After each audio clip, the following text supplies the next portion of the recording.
আজকে আমার বাড়িতে নিয়ে এসেছিল পমফ্রেট মাছ।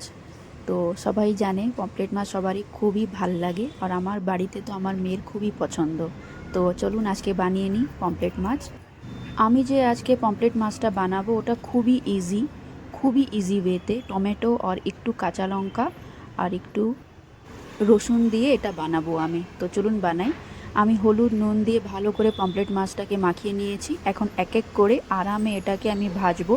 খুব আরামে আস্তে আস্তে ভাজতে হবে, নালে মাছগুলো ভেঙে যায়। তো এখন আমি আস্তে আস্তে মাছগুলোকে ভেজে নিচ্ছি আর এক এক করে উঠিয়ে নেব।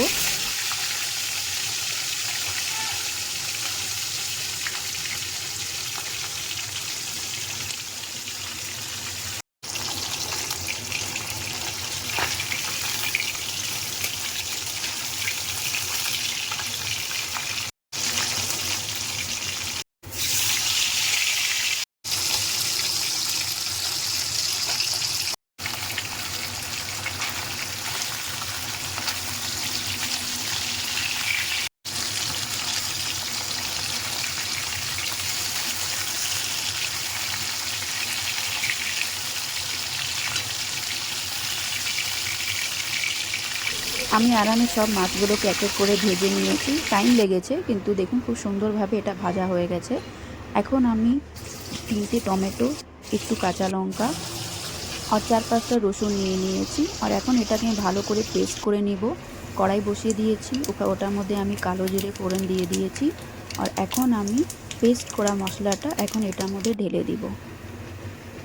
এখন এই মশলাটাকে আমাকে ভালো করে কষাতে হবে। কষাতে খুবই টাইম লাগে। এখন এটাকে আমি ঢেকে ঢেকে কষাবো। এই মশলার মধ্যে আমি এখন লবণ, হলুদ, কাশ্মীরি লাল মির্চ আর একটু ধনে গুঁড়ো আর জিরে গুঁড়ো দিয়ে দিয়েছি। এখন এটাকে আমি ভালো করে ঢেকে ঢেকে কষিয়ে নিব। এটাকে যত কষাবো তত ভালো এর টেস্টটা উঠবে আর খুবই ভালো লাগবে খেতে। তাই আমি আরামে এটাকে কষাচ্ছি। দেখুন আমি বেশি তেল দিয়ে রান্না করি না। আর দেখুন এটা ভালো মতন কষিয়ে গেছে। এখন আমি এটার মধ্যে গরম জল দিয়ে দিব। আমি হটপটে আগে গরম জল বসিয়ে দিয়েছিলাম, এখন আমি এটার মধ্যে গরম জল ঢেলে দিব।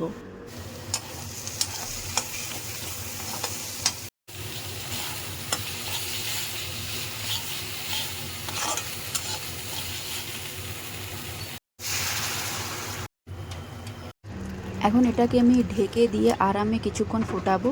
ভালো মতন ফুটে যাওয়ার পর টেস্টটা ভালো মতন চলে আসবে। তারপরে এটার মধ্যে আমি এক একটা করে মাছগুলোকে ছাড়বো।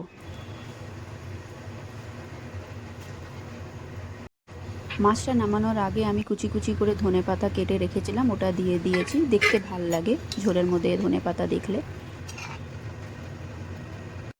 আমার এই রান্নাটা খুবই কম তেলে আর খুবই কম সময়তে আর খুবই কম জিনিস দিয়ে হয়ে যায়, কিন্তু খেতে দারুণ লাগে। এরকম করে রান্না করলে বয়স্ক লোকরাও খেতে পারবে আর বাচ্চারাও খেতে পারবে। সবার জন্য এটা বেস্ট আর খেতেও খুব দারুণ লাগে। আমার রান্নাটা পছন্দ হলে আমাকে লাইক, সাবস্ক্রাইব আর শেয়ার জরুর করবেন। থ্যাংক ইউ আমার পুরো ভিডিওটা দেখার জন্য।